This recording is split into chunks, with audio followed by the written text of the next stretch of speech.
Hello everyone, and welcome to another Cyberpunk 2077 video. So you'll remember from the last video about what happened prior to 2077, about what happened to the US economy? Well, due to this and the subsequent rise in unemployment and the job crisis in the US, this essentially gave birth to lots and lots of gangs rising up. More gangs than ever really. The recession happens, and then more gangs happen. Unemployment became such a large issue that the market couldn't sustain the demand for jobs. This, in turn, made way for poor, poverty-stricken suburbs, and this was the ground and the environment needed for gangs to be birthed. We also mentioned in the previous video that the Bloods gang in the late 1990s controlled the entire state of Miami. By the same token, there are gangs in Night City that control entire zones. Gang headquarters are usually referred to as dens. These dens are heavily and well guarded. Gang resources are usually stored in the dens too, and these resources being watched by the leader of the gang. Gang structure usually looks like this. At the top you have the leader, the chief, the warlord, the top dog, the Chuck Norris of the gang, whatever you want to call them, what they say goes. Below the chief are their lieutenants. The lieutenants carry out the orders of the chief and themselves command small groups of gang members. And here are the members. Now these are the ones who have gained membership to the gang. Known as full-timers, specialists and troops hail from this part of the gang. And at the bottom, there are what's called affiliates. These affiliates are known as part-timers, being called upon to prove their loyalty to the gang when the gang is in trouble. While there are a lot of gangs in Cyberpunk lore, there are 8 main gangs in Night City. We're going to be looking at these gangs individually, what their method of operation is, what they look like, and we will also assess their threat level, and whether or not you need to be wary about these gangs. Ready? Okay, let's dive in. Now the 8 gangs of Night City are as follows: the Maelstrom, the Animals, the Voodoo Boys, the 6th Street, the Mocks, Tyger Claws, Valentinos, and the Scavengers. So with a gang size of around 1,300, the Maelstrom gang are a very dangerous and violent gang who hold turf in the Watson district located in the industrial zone of Night City, and they also hold northern Kabuki. One of the oldest gangs in Night City formed in 2020, they are led by Simon Randall, aka Royce. This is Royce. They are absolutely fascinated by cyberware and technology, and this shows just by looking at them. They are heavily augmented by cyberware.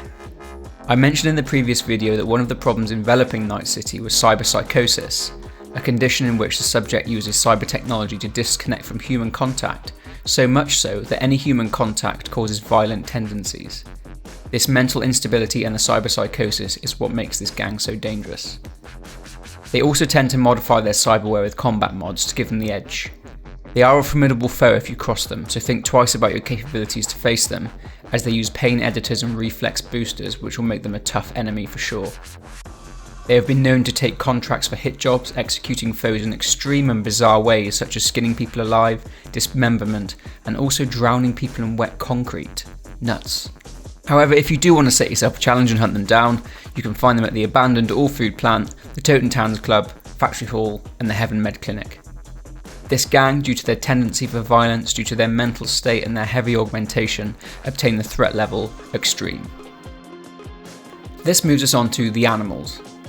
Essentially, the Animals are a street fighting gang. They choose to favour custom body enhancements and mods rather than electronic implants like Maelstrom. They go as far as to take animal and ultra testosterone supplements to make themselves bigger and stronger. They also take a steroid type drug known as the Juice. The Animals are divided into 2 packs, but their total number active in Night City is anywhere from 2,500 to 3,000 strong. These packs are led by an alpha male or female, and the packs regularly fight each other until one side submits. While they don't hold any turf per se, they are very active within Night City. If you wanted to say that they're concentrated into one specific area, then that would probably be South Pacifica. They're trained in martial arts and like to use shows of brute force, and as a result you'll see them working as bouncers and bodyguards. Animals have a fascination with the feral side of humanity. Due to this, they like to sport things like stripes or spots on their skin and modify their bone structure to be more animalistic. They essentially want to make themselves their own dominant subspecies. They have no problem facing cyber-enhanced enemies as they want to test their skill and strength. This gang, due to their willingness to test their strength and skill on anyone and the fact that they are very active all over the city, means this gang hold a threat level of high. Found in places such as the Chapel, the J. Edgar Hoover Elementary, and Skinny Frank's and beer, the Voodoo Boys are made up pretty much entirely of people from Haiti. which we know from history in Cyberpunk actually got destroyed by climate change and wiped from the face of the earth in 2062 and doesn't actually exist anymore. This gang are also the self-proclaimed guardians of Haitian refugees. They are very secretive and don't trust outsiders. This would explain their low numbers, being that they are a gang of between 50 to 250 members. They don't really control any turf, so to speak, other than being heavily concentrated in the coast view area of Pacifica. The majority of the Voodoo Boys are netrunners, so they keep it low key when it comes to cyberware, choosing to wear cooling suits and having neural implants instead. Voodoo Boys also sport dreadlocks, tattoos and skin markings, and pendants made from small animal skulls. The goal of the Voodoo Boys is unclear to many, but many people do also believe that their main goal is to breach the Black Wall, the protective barrier installed on the net by Netwatch after the collapse of the old net. They are visible in Night City, but only seem to be dangerous if you cross them somehow. The low-key nature of this gang and the fact that they seem to be more focused on breaching the Black Wall means that they hold a threat level of low. However, history suggests that this gang used to be obscenely brutal and ruthless back in the day. Even so, I'd stay wary. Now, the 6th Street Gang was birthed from the fallout of the Fourth Corporate War. The veterans of this war were annoyed at the inaction of the Night City Police Department in policing the crime in their neighbourhoods when they returned home, so the 6th Street Gang was formed to serve and protect the community. They trained the neighbourhood to fight and use weapons. However, the serve and protect message didn't last long, and they're actually no different to any other gang in Night City nowadays. They extort small businesses for protection money, they smuggle guns, they steal and modify cars, and hire themselves out as combat taxis.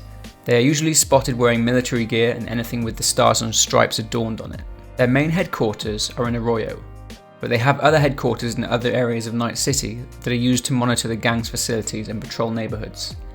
They currently stand at around 2,300 members. In terms of cyberware, they choose to use cyber optics, paint editors and health monitors.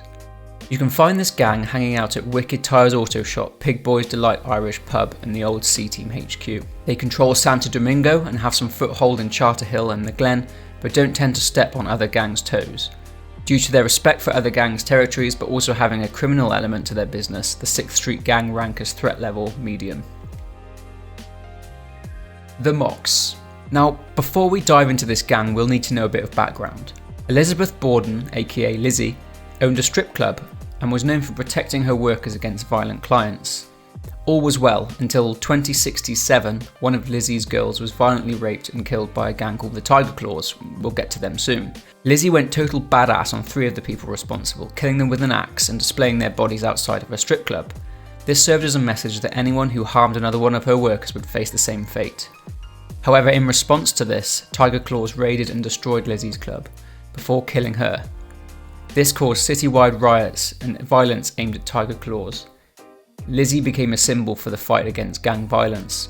Her club was rebuilt and named Lizzie's Bar, with the gang The Mocs being formed. At around 200 members, they don't really have a gang hierarchy, but they do consider themselves a gang anyway. They provide protection to working men and women against abuse and violence, but they do demand a fee for these services. They also run brothels and profit from prostitution, so although they do provide a protection service, they are also criminals. In terms of their cyberware, they tend to go for the cosmetic enhancements due to the type of work they are in. Although they don't have any turf, you'll find them in and around Kabuki, hanging around Lizzie's Bar. Due to their fairly passive operation, they aren't really a threat unless you make them a threat. Because of this, their current threat level currently rests at low.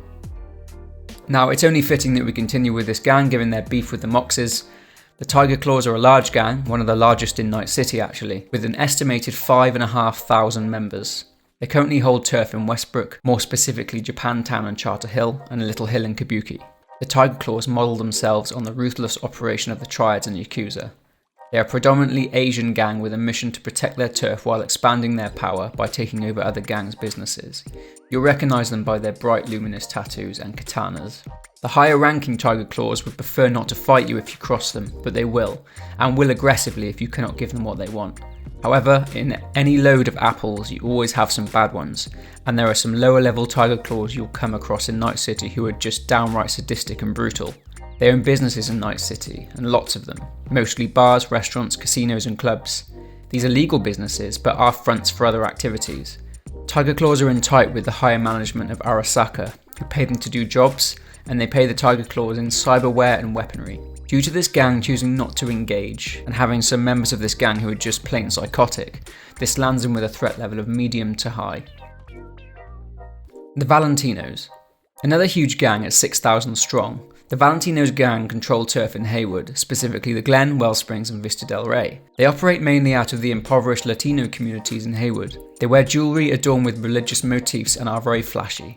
They are sharp dressers, drive lowriders and arm themselves with custom, gold-plated guns. The majority of this gang are Mexican, but they are welcoming of other ethnicities. Celebration of Mexican holidays such as Dia de los Muertos draws this gang in closer to their local community, making the locals protect the gang instead of the other way round.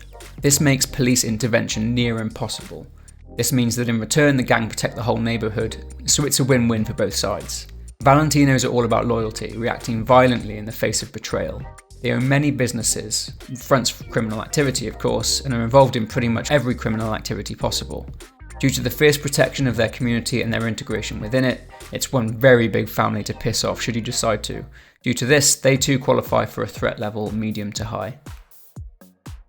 And finally, we come to Scavengers, or Scavs as also known.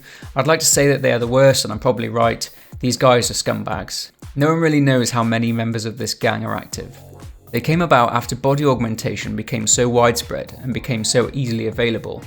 They attack people on the street and have no respect for human life. They see a human who has been augmented as an opportunity to kidnap them and sell them for parts on the black market, selling to shady ripperdocs and small-time criminals.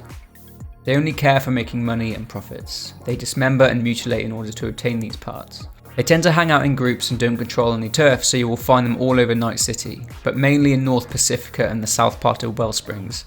You'll find their tags and markings all over the city, so if you see some, stay away. There's not really much else to say about these guys, but they are categorised with a threat level of medium. Anyway, those are the gangs of Night City. The nomads normally are included in this list, however, we're just focusing on the in-city gangs in this video. I hope you've enjoyed watching this video as much as I enjoyed making it. Be sure to hit that subscribe button and the bell icon so you don't miss out on any Cyberpunk 2077 videos in the future. For now, take care and I'll see you in the next one.